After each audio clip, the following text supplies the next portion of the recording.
Bonjour à tous en ce dimanche de confinement, j'espère que vous allez bien, que vos proches vont bien également. Eh bien, le rythme d'aération est reparti pour le plus bel. Aujourd'hui, nous allons traiter d'un accident qui a eu lieu en F-35 en mai dernier. L'objectif là durant le confinement, c'est d'essayer de vous sortir une vidéo par jour, la version anglaise, puis le lendemain la version française. Je fais beaucoup de webinars en ce moment, leadership, gestion de stress, management à distance, toutes ces choses-là. Donc en fonction de ma charge de travail avec mon entreprise à côté, ça va peut-être modifier un petit peu ma création de contenu. Mais je compte créer du contenu donc sur cette chaîne et également sur Aviation eSport, qui est ma chaîne plus gaming, autour de Flight Simulator et de DCS. Donc n'hésitez pas à aller jeter un petit coup d'œil. Dans tous les cas, pour rien louper, vous pouvez vous abonner. Vous pouvez appuyer sur la petite belle, la petite cloche, et je sors mes vidéos entre 8h et 11h le matin. Ça dépend un petit peu de la qualité du Wi-Fi, toutes ces choses-là. Allez, eh bien, l'objectif aujourd'hui, c'est quoi? Étude de l'accident du F-35 de mai dernier, qui a coûté donc 176 millions de dollars, avec un avion qui a été perdu suite à une éjection au sol. Un plan très simple aujourd'hui, dans un premier temps, un petit coup d'œil à l'histoire du F-35, ensuite à l'histoire de la base d'Eglin Air Force Base, des escadrons. On va regarder également qui est le responsable du compte-rendu d'enquête que nous allons étudier. Ensuite, eh bien, nous allons regarder les événements, je vais vous traduire tout ça.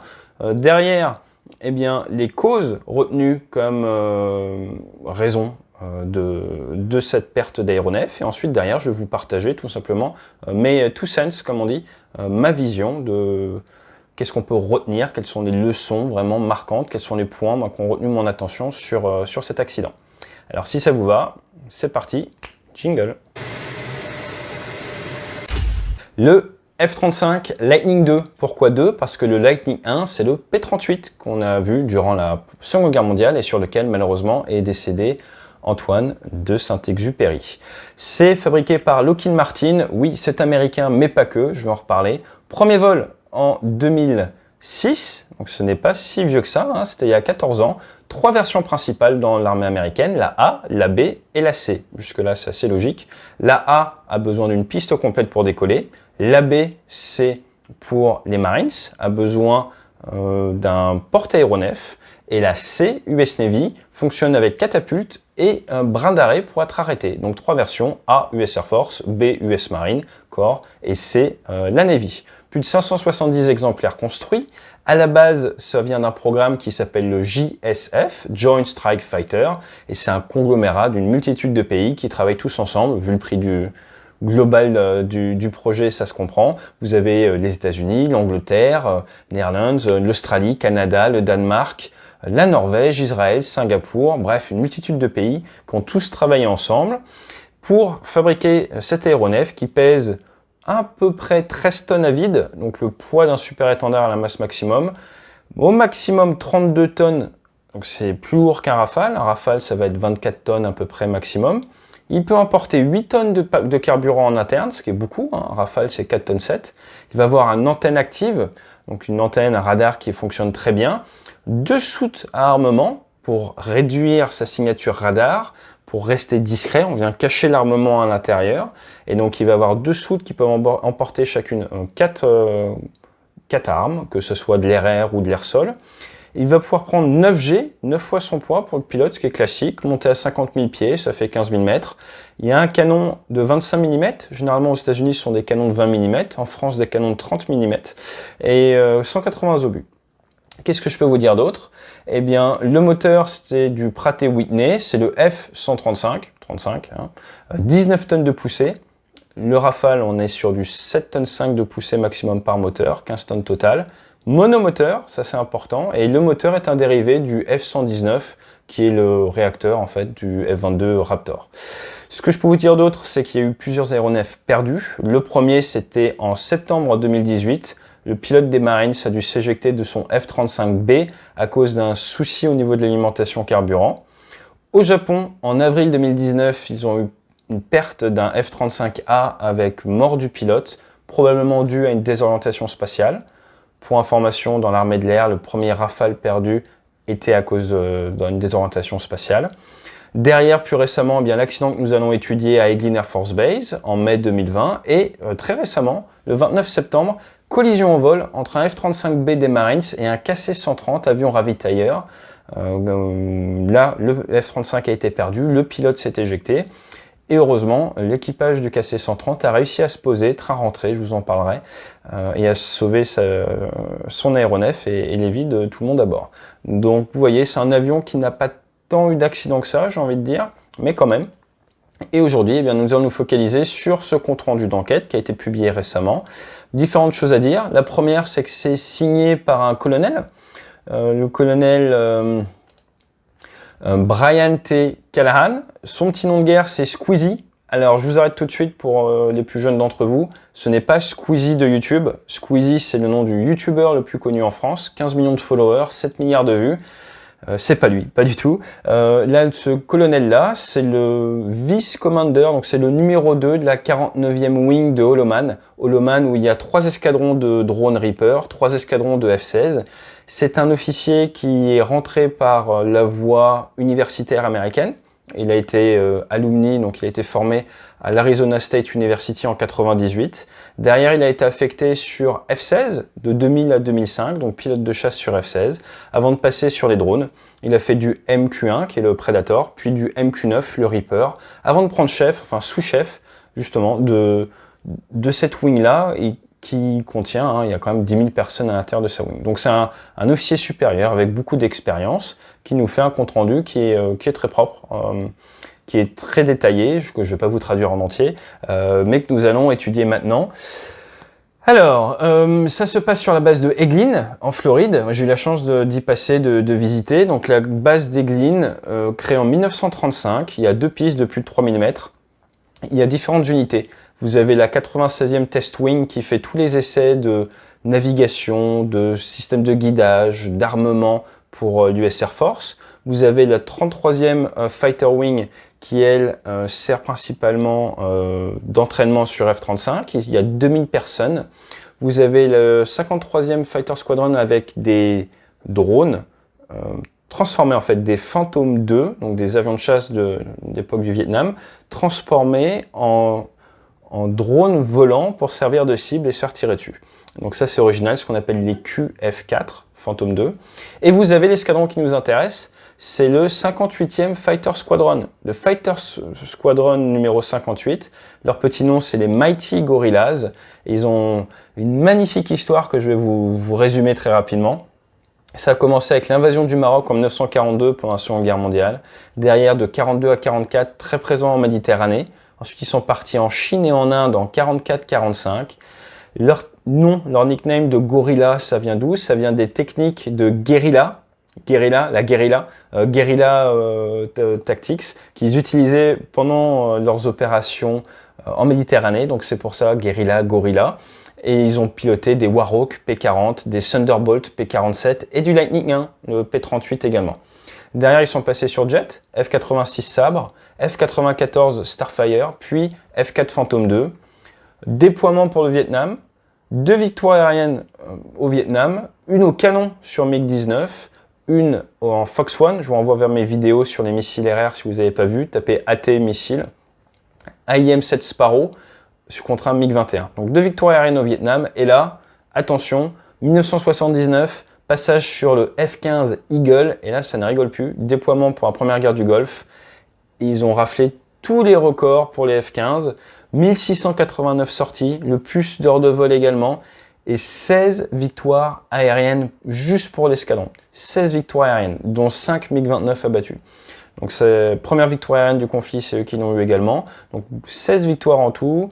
Derrière quelques autres déploiements, mais voilà. Donc vous voyez, c'est un magnifique escadron, maintenant sur F-35, qui s'occupe de la transition, de la formation des pilotes, mais également des mécaniciens, qu'ils soient américains ou des nations alliées.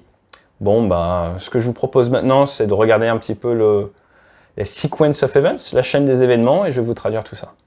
Nous sommes partis pour étudier donc l'événement du 19 mai 2020. Je vous ai parlé un petit peu de tout le monde. Je ne vais pas tout vous traduire.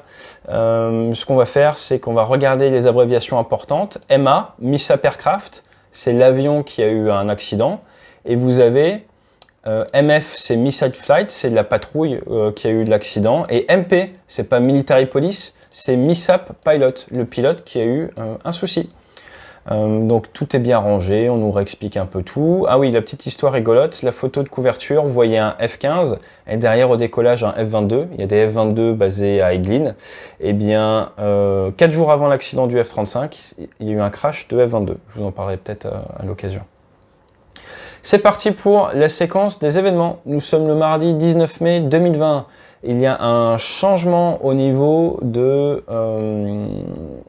la veille, donc il y a planification des vols, est prévu un vol de nuit 2 contre 2, 2 gentils contre 2 méchants. Les gentils sont ce qu'on appelle les blues, les bleus, les méchants sont les rouges, les reds. Les gentils doivent entraîner l'équipier, donc vous avez l'instructeur leader, un équipier en numéro 2, et en face il y a 2 aéronefs pour s'entraîner à faire du combat en fait et les interceptions. 2 contre 2, c'est prévu dans le cursus. Notre MP, donc notre missile pilot qui a dû s'éjecter, était initialement prévu d'être dans les rouges, donc avec une charge de travail et une préparation assez faible. Ça demande plus de travail d'être leader bleu à devoir entraîner un élève qu'être leader rouge à devoir présenter des types de scénarios de passe et de présentation à un élève en formation. Ça, c'est un job assez facile d'être rouge. Dans ces cas-là, c'est beaucoup plus de travail. Celui qui travaille le plus, c'est l'élève et son leader, dans un cas comme ça. Donc à 14 h heure locale, eh bien, il a appris qu'il changeait de rôle. Il est arrivé au travail à 16 h locale, ce qui est très bien de la part des Américains, pour un décollage à 20 h 15. Pourquoi je dis que c'est très bien? Parce que, par exemple, sur Super Étendard, eh bien, nous, par moment, on décollait à 23 h, il fallait arriver avant 8 h à l'escadron. Ça a évolué depuis, mais en France, généralement, dans la marine, vous allez arriver à midi, midi et demi pour un décollage à 23 h imposé à minuit, quoi. Donc c'est très bien qu'ils fassent ça, les Anglais font pareil, ça permet quand même d'avoir du personnel plus reposé. L'armée de l'air française, je ne sais pas. Donc voilà, ça arrive à 16 h, ils préparent la mission, tout se passe bien. Ils remplissent un papier d'ORM. L'ORM, ils regardent un petit peu les risques et ça permet de prendre le temps de s'auto-analyser, d'analyser les événements et voir si on peut faire la mission ou pas. Ils se rendent compte que le risque est médium pour une multitude de raisons liées au Covid, liées à tout ça, manque d'entraînement. Donc ce n'est pas un vol, on va dire, à risque faible, c'est un vol où il y a un petit peu de risque humain, il faut faire attention. Donc ça permet au pilote d'en avoir conscience de ses propres limites, c'est ce qui nous permet de survivre généralement. Si vous faites de l'excès de confiance en aviation, ça se passe généralement assez mal. Ils partent aux avions, là ils apprennent qu'ils ont un contrôleur supplémentaire tactique, ce qu'on appelle un GCI, Ground Control Interception, enfin un contrôleur au sol supplémentaire, ça augmente un petit peu la charge de travail. Ça décolle à 20 h 15 face à l'est, piste 12, donc en gros cap 120. Ça part non pas en section mais en trail, l'un derrière l'autre de nuit, c'est assez classique, ça va dans la zone. Petit souci physiologique, on n'en sait pas plus à l'intérieur de la patrouille, mais après ça rentre et ça vient rentrer pour faire une finale ILS. Finale ILS qui est un type d'approche classique de nuit qu'on fait en tant que civil ou en tant que militaire, où vous allez avoir un guidage précis qui vous permet de bien poser l'avion. Par contre, la piste a changé, ils sont plus en piste 12 face à l'est, ils sont face à l'ouest, donc ça permet sûrement d'avoir des trajectoires plus courtes. À 21 h 25, le pilote approche du point final de descente, le FAF, fait l'interception du plan de descente qui est généralement aux alentours des 3 degrés, avec le train sorti. Il a mis l'automanette, l'auto-throttle, et il a seté qu'il voulait 202 nœuds de vitesse en finale. Donc 202 nœuds, c'est plus rapide qu'un TGV, donc ça va quand même assez vite. J'ai pris le train encore hier, 202 nœuds, c'est très très rapide. Il est donc avec cette fonction-là, cet automatisme-là, il commence sa descente, et alors qu'il commence sa descente, il est équipé du HMD. Le HMD, c'est quoi? C'est le Helmet Mounted Display. C'est un système en gros de visualisation tête haute, donc d'envoi d'informations, non pas sur un écran devant comme sur Rafale, ou sur certaines voitures comme les 3008, mais directement à l'intérieur du casque. Donc vous bougez la tête et vous avez en permanence l'horizon, vous avez la vitesse, l'altitude, des informations tactiques, vous voyez la piste, quand la piste est là, vous voyez où vous êtes par rapport au plan de descente optimal, toutes ces choses-là, et ça vient illuminer en vert devant vos yeux. Donc ça crée de la pollution lumineuse, il faut en avoir conscience. Normalement, ça peut plus ou moins se régler. Moi, j'ai pas fait de F-35, donc je vous en ai pas parlé en intro, mais je n'ai pas d'expérience sur F-35. Je ne juge personne. Je suis juste là pour partager autour de cet événement et vous permettre d'avoir une vision différente de si vous deviez lire tout seul. Je vais essayer de vous faire partager un peu avec mon expérience et ma vision qui est personnelle. Je suis plus militaire. Donc ce que je dis, c'est ce que je pense, de par mon expérience, avec tous les biais que ça induit. Je n'ai pas du tout la vérité absolue et je ne juge personne. J'ai fait des erreurs, j'ai eu des accidents et une enquête d'ailleurs dans ma carrière. Je partage ça d'ailleurs sur la chaîne, vous pouvez voir tout ça, n'hésitez pas à regarder. Et donc voilà, ça n'engage que moi. Donc notre pilote est à 202 nœuds, et comme on dit, hein, c'est plus facile de faire une bêtise en aéronautique qu'un miracle. Notre pilote est à 202 nœuds, il a son casque, et son casque qui est normalement moulé sur mesure n'est pas bien aligné, et du coup, toutes ces informations sont légèrement décalées. Il s'en est pas rendu compte avant, il s'en rend compte pendant la finale, parce que justement, tout ne s'affiche pas au bon endroit. Donc ça le gêne et ça lui prend pas mal d'énergie.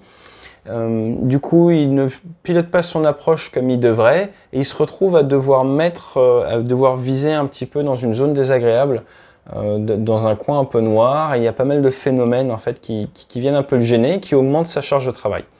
Donc sa charge de travail augmentée, il se bat un petit peu avec son casque, ça l'énerve un peu. Il n'est plus vraiment concentré, il ne suit plus ses procédures et il ne vient pas vérifier l'angle d'incidence de l'avion, la vitesse, et ne vient pas mettre l'avion dans le bon mode automatique pour la finale en termes de gestion d'énergie. Donc plutôt que d'arriver dans les 150 nœuds, il reste à 202 nœuds, beaucoup trop rapide, il ne s'en rend pas compte et il se rapproche de la piste très rapidement. À aucun moment il vient faire comme ce qu'on fait dans l'aviation de ligne, comparer tiens j'ai telle vitesse, j'ai telle fenêtre, comme on dit, tiens, je suis à 500 pieds, est-ce que mes paramètres sont cohérents? Il ne le fait pas, c'est pas vraiment quelque chose qu'on fait dans l'armée. Et il est tout seul, hein, c'est du monoplace. Donc il poursuit sa finale. Plutôt qu'être bien en incidence comme ça, son avion est beaucoup plus bas, il a que 8 degrés. Et ce qui fait qu'il vient toucher la piste 3 points. Donc il est tellement rapide qu'il ne vient pas toucher avec le train principal puis la roulette avant. Il vient écraser un peu l'avion d'un coup. Et à 202 nœuds, ce qui est extrêmement rapide. Moi je suis même étonné que les pneus tiennent bien à cette vitesse-là.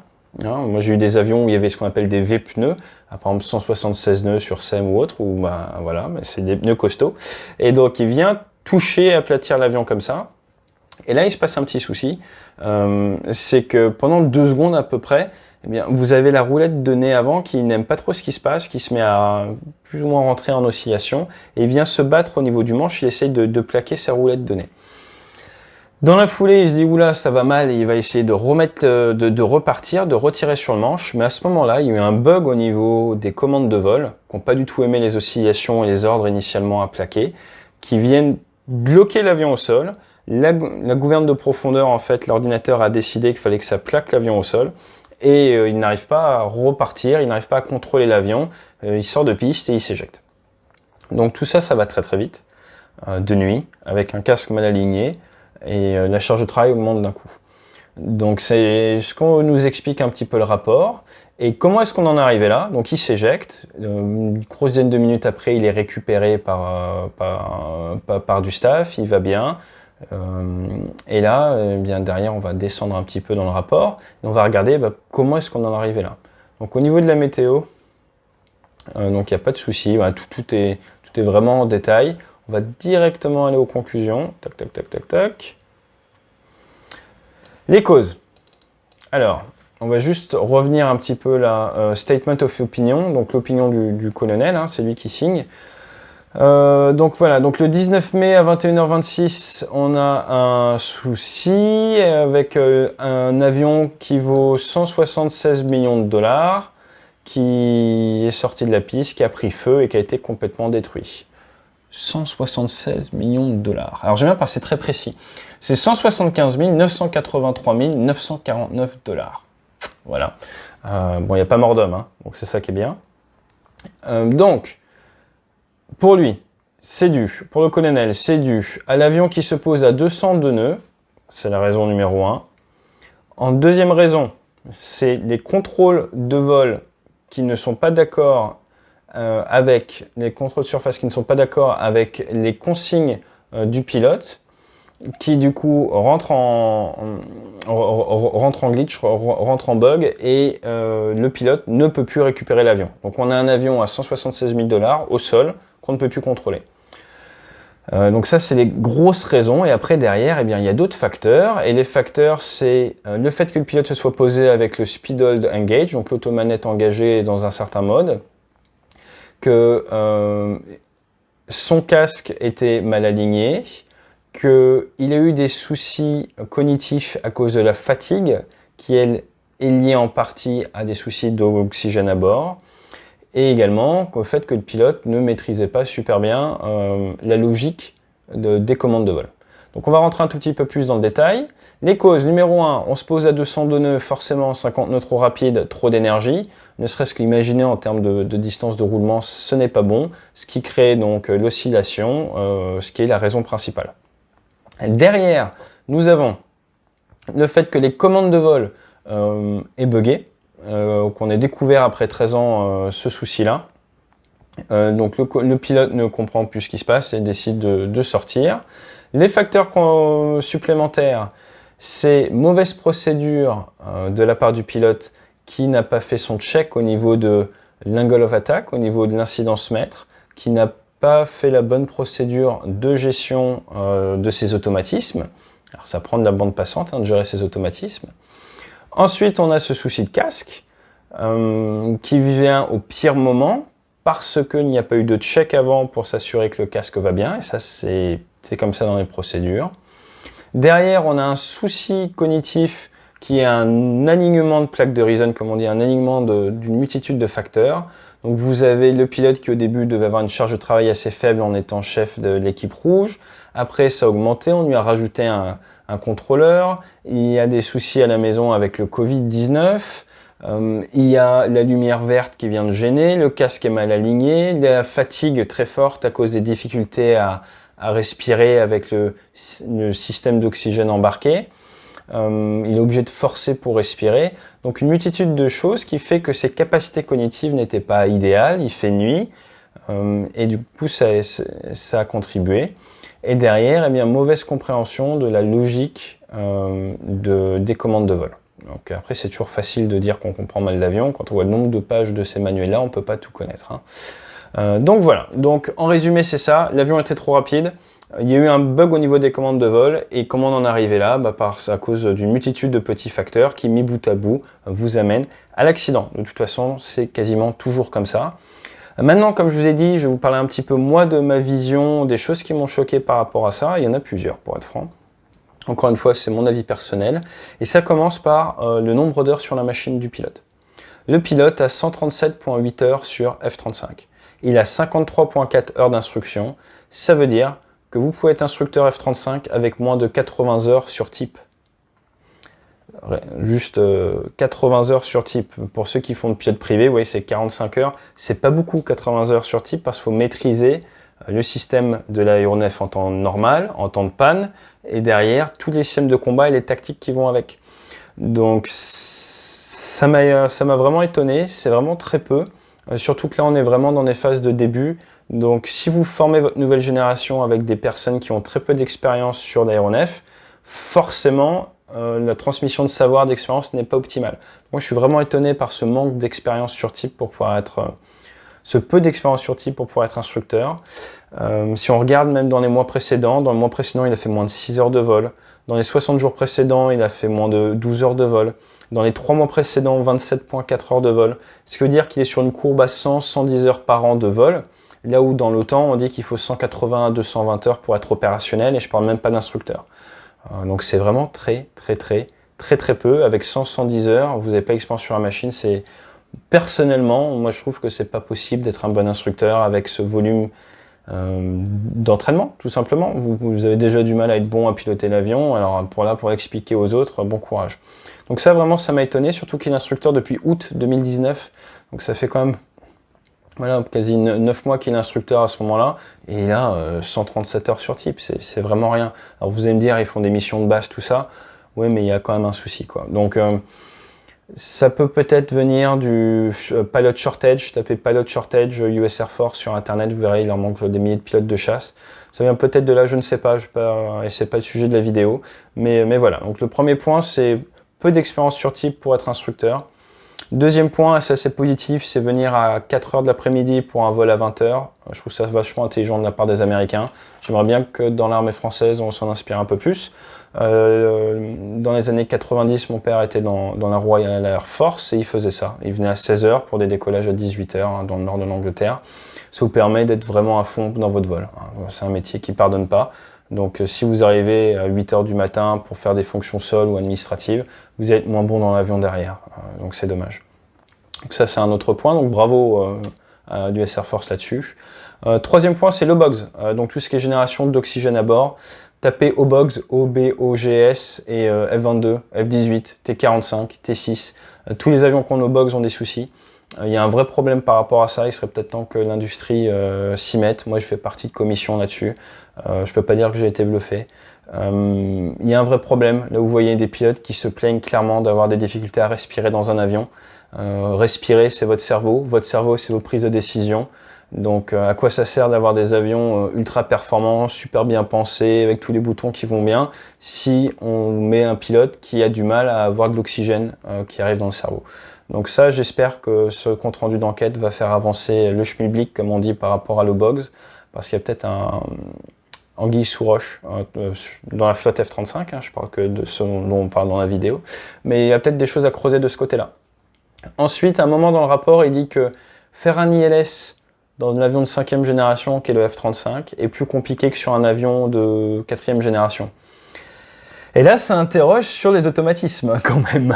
Donc clairement, c'est marqué noir sur blanc que c'est plus compliqué de faire un ILS en F-35, que ça vous prend plus d'énergie que sur un avion d'ancienne génération. Donc j'ai pas plus d'informations, mais ça m'a choqué. L'autre point, c'est le fait que vous mettiez un casque sur la tête et qu'à aucun moment il soit prévu dans la procédure de checker l'alignement du casque et de vos yeux. Ça m'a choqué. Pourquoi? Parce que dans l'aviation, généralement, on vient tout vérifier, et plutôt 2 fois qu'une. Donc un outil, un organe aussi important que ça n'était pas checké avant, je suis sûr que depuis il le check, ça m'a étonné. Mais voilà, vous voyez, depuis je pense ce jour-là, ils doivent le checker maintenant. Un autre point très intéressant que j'ai pas apprécié dans le rapport, c'est un moment où il parle de negative habit, de mauvaises habitudes, qui vient de l'expérience du pilote sur F-15E. À un moment, quand sa charge cognitive était très élevée, il est revenu vers ses anciennes habitudes. Et clairement, là, il tire un petit peu au boulet rouge sur le pilote. Et là, je trouve que ce qui manque dans ce paragraphe où ils en parlent, c'est qu'en fait, le problème vient de la formation qu'il a reçue. Quand je suis passé du super étendard, j'avais 800 heures de super étendard, je passais sur Rafale.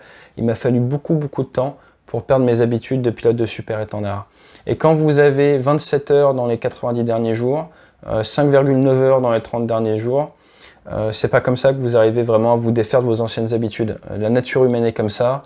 On est en 2020, ça fait 120 ans qu'on fait de l'aviation, on sait comment on fonctionne et on sait qu'il va falloir beaucoup d'expérience et beaucoup de régularité dans les missions et dans les vols pour pouvoir se détacher de nos anciennes, de nos anciens réflexes. Et donc je pense que là, ils ont un peu loupé l'occasion de mettre en avant le fait qu'il fallait peut-être revoir le curriculum de formation et renforcer l'expérience des pilotes quand il y a un changement de type, parce que c'est pas anodin.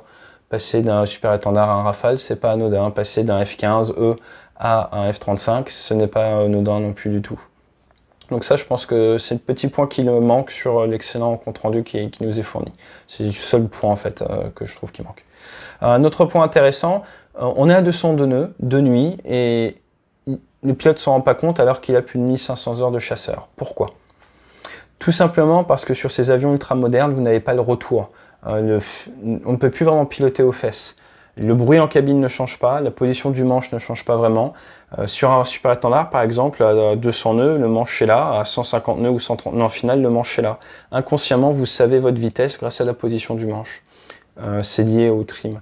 Sur un mini-manche, vous n'avez pas ces informations-là. Le bruit en cabine vient souvent de la climatisation. Vous n'entendez pas votre réacteur. Donc vous manquez de retour, vous manquez de feedback en fait de la machine. Et si vous ne faites pas l'effort de lire la vitesse, eh bien, et c'est un effort de lire la vitesse, il faut regarder, il faut se concentrer. Vous n'avez pas de cadran comme ça, comme on pouvait avoir sur d'autres avions. Eh bien, si vous ne faites pas cet effort-là, qui vous prend de l'énergie mentale et qui nécessite de la bande passante, eh bien, vous allez louper l'information. Et c'est exactement ce qui s'est passé. Donc, on voit bien que sur ces avions modernes, le piège, c'est l'absence de pilotage possible aux fesses, parce que c'est pas possible. L'autre point que j'ai, c'est oui, après 13 ans de vol, on découvre un bug en fait des commandes de vol, comme ça sur sur une présentation non conforme. Et ça, pour tous les ingénieurs qui regardent, et je sais que j'ai beaucoup d'ingénieurs, de futurs ingénieurs ou d'élèves ingénieurs qui suivent la chaîne, et je vous en remercie. Pensez à ça pour tout ce qui est drone automatique, prochains avions de ligne automatiques. Là, le pilote est vivant grâce à un siège éjectable. Si c'est 300 passagers, on va pas pouvoir faire la même. Donc il y a toujours des petits bugs, des petites choses comme ça. Et j'ai envie de dire, l'erreur humaine dans l'automatisme, c'est la non-anticipation de la part des programmeurs, d'une certaine manière. Enfin, vous avez 3 heures, vaste sujet. Mais voilà, c'est intéressant de voir qu'après 13 ans, on peut se retrouver dans un alignement de planètes, hein, de plaques de Ryzen, qui fait qu'on se retrouve à découvrir des bugs de commande de vol. Au final, pour résumer, ce que je peux vous dire, très bonne décision de s'éjecter de la part du pilote, c'est exactement ce qu'il fallait faire. C'est pas une décision facile à prendre. Il a dû la prendre très rapidement, donc ça, bravo. Live to fight another day, comme on dit, il vit pour se battre un autre jour. Il n'est pas là pour les 176 millions, c'est pas le problème, hein, mais c'est intéressant. Ça a permis, je pense, à la communauté d'énormément apprendre, qu'elle soit française, internationale ou forcément américaine. Les gros points qui ressortent, c'est le manque d'entraînement. Hein. On est quand même sur la première armée du monde qui fait des pilotes qui, sur le dernier avion de 5e génération, font 110 heures. J'aimerais bien comprendre. Enfin, j'ai une petite idée, mais bon. 110 heures. Derrière, on a vu que c'est pas parce que vous avez un avion automatique qui fait tout seul, hein, que ma fille de 9 ans pourrait conduire, piloter, et qu'il faut moins s'entraîner. Au contraire, parce que dès que vous commencez à avoir des soucis dans les automatismes, c'est vite la guerre. Et là, c'est ce qu'on appelle l'effet falaise dans la marine nationale. Tout allait bien et à un moment, vous vous retrouvez face à une situation que vous avez du mal à maîtriser. Et là, vous vous retrouvez, comme on dit, derrière l'avion, vous subissez des événements. Donc, il faut faire très attention à ça. Il faut de l'expérience pour y faire face. L'autre point, c'est que le simulateur, c'est bien, mais on peut y faire du negative training. C'est clairement dit là-dedans. Le negative training, c'est quoi? C'est vous faites de l'entraînement qui, au final, est moins bon et contre-productif. Le modèle de vol du simulateur était faux. Hein, ça rappelle un peu le Boeing 737 MAX, mais clairement, ils ont fait des choses au simu qui pensaient possible dans la vraie vie et c'est pas le cas. Donc, il est possible, voilà, de faire du simulateur de manière contre-productive. Donc, il faut faire attention à ça. Donc, toutes les heures ne se valent pas. Ensuite, il faut apprendre à laisser ses problèmes au sol. Le fait d'avoir des soucis de cas contact, Covid, tout ça, il faut vraiment réussir à les laisser au sol. Nous, comme on dit, après le vol, il n'y a pas d'excuse. Si vous acceptez de faire le vol, c'est pour ça qu'il y a cet ORM sheet. C'est pour ça qu'il faut se poser la question, s'auto-analyser avant le vol. Est-ce que je suis en capacité de le faire ou pas? Vous n'avez aucune excuse. Vous prenez l'avion, vous le faites. Derrière, non, il n'y a pas d'excuse. Pas d'excuse recevable. C'est pareil quand au travail, on vous propose une mission, on vous demande de faire quelque chose ou autre. Vous l'acceptez, vous la faites. Moi, je fais beaucoup de webinaires en ce moment. Si on me dit, j'ai des clients, un peu grand groupe informatique ou autre, tu nous feras un webinaire à 14 h vendredi, oui, je le fais, oui. Et j'ai pas d'excuse. Et quand je dis oui, je le fais, je me suis assuré que je pouvais le faire. Et j'aurai Internet, j'aurai tout ce qu'il faut, il n'y a pas d'excuse. Tu acceptes la mission, tu délivres. Sinon, tu refuses ou tu décales. Tu peux décaler, hein. L'autre jour, j'étais pas disponible à un moment pour un call avec un client, bah, tu l'appelles, tu préviens en avance, je serai pas disponible, on reschedule, ça se passe très bien. Plus vous pouvez anticiper, mieux c'est. Mais c'est vraiment ça l'état d'esprit. En tant que pilote de chasse, vous pouvez refuser une mission de combat, vous pouvez refuser une mission. Plus tôt vous la refusez, plus vous laissez l'opportunité à votre escadron de combler votre manque à ce moment-là. Et ça se passe bien. Et le matin, vous vous réveillez, vous êtes malade, ne partez pas en vol 8 heures au-dessus de l'Irak, ça ne va pas être possible. Mais, à peine sorti du lit, vous sautez sur le téléphone, vous appelez l'officier de quart et vous dites, là, je ne vais pas être dispo, il va falloir réveiller quelqu'un d'autre. C'est votre responsabilité. Ok, il y a un point intéressant où il parle de routine mental fatigue. Faut pas mal le comprendre. Ce n'est pas une baisse de la vigilance de la part du pilote parce que c'est facile, c'est la fin du vol. Je pense qu'il veut le mettre en avant, c'est le fait qu'en fait, ils se sont habitués à être moins performants à cause des soucis d'oxygène. Et ça, c'est, pour finir là-dessus, c'est très intéressant. Donc vous voyez, et ça c'est une grosse découverte pour moi, un avion de 5e génération qui apparemment donne pas assez d'air à respirer à ses pilotes. Donc là, je vais un peu schématiser, hein, mais je pense que c'est un sujet intéressant et ça mérite sûrement que je creuse un peu plus et que je vous fasse une petite vidéo dessus pendant le confinement. Donc voilà, j'espère que ce débriefing en ce dimanche vous a plu, que vous allez bien. N'hésitez pas à vous abonner, à appuyer sur la cloche, tout ça, et sinon vous venez tous les jours sur la chaîne, à t'échouer. et vous devriez voir de nouvelles vidéos. Je vais mixer entre l'anglais et le français. Vous pouvez également normalement les voir en avance dès que j'aurai pris un peu d'avance. Vous pouvez vous souscrire à la chaîne et je vais également voir pour faire une sorte d'abonnement pour faire également du vol de simulateur, DCS, Flight Sim ou autre avec des personnes et faire des petits briefs, tout ça. Donc voilà. Mon bouquin débrief est maintenant prévu en 2021 avec éditeur. Donc voilà, donc n'hésitez pas, il est tout en anglais sur Amazon. Vous pouvez également me contacter directement si vous voulez la version dédicacée. Et je vous souhaite une excellente semaine, restez bien chez vous, télétravaillez bien. Et si vous voulez en savoir plus sur management à distance, gestion de stress, tout ça, et ben, je fais des webinaires, faut pas hésiter, plein de clients satisfaits, donc n'hésitez pas à me contacter. Allez, fly safe.